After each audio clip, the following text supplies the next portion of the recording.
been a long day, but they, as you're aware, I'm sure most of you have seen the press release from the chairman already, from the chairman's office. As you're aware, there were two proposals or two motions put to the commission this morning. One was put by Commissioner Ben, and which was seconded and supported by our side, which proposed that the results of the recount exercise be utilized by the Chief Elections Officer for the as being the basis for the declaration of results. The other motion was put by Commissioner Vincent Alexander, which called for an annulment of the elections and the results. There was very lengthy arguments on both sides, and the chairman adjourned the meeting for 3:30, which I also notified you of. At 3:30 this afternoon, the chairman ruled and in effect voted on the proposed three things, three findings she came to. One,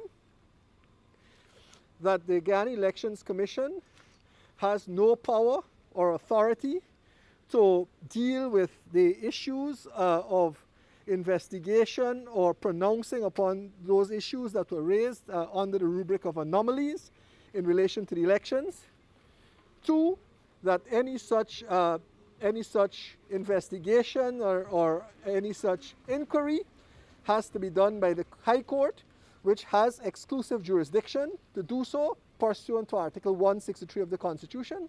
And as a consequence, she has ordered the Chief Election Officer to prepare a report. She has ordered him, pursuant to Article 177 of the Constitution, she has ordered him to prepare a report pursuant to Section 96 of the Representation of the People's Act for the purposes of declaration of the results of the elections. Those, ladies and gentlemen, are the short facts in relation to what has occurred. We expect in short order that report should come from the Chief Election Officer, and that the chairman should call a meeting very shortly for the purposes of completing this exercise. In 2015, a declaration of Region 4, which was the last region, was done on Friday, and by 12 o'clock on Saturday, a meeting was called at which a report of the CEO was presented. That meeting lasted about 15 minutes, and about 2 o'clock that afternoon, there was a swearing in of a president.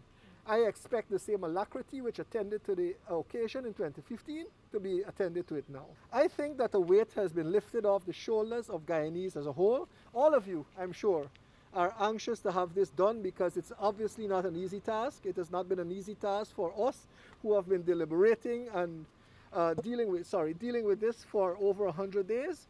And I believe the anxiety of the nation ought now to be somewhat assuaged, and that I believe the tested patience of the nation also should bring some relief.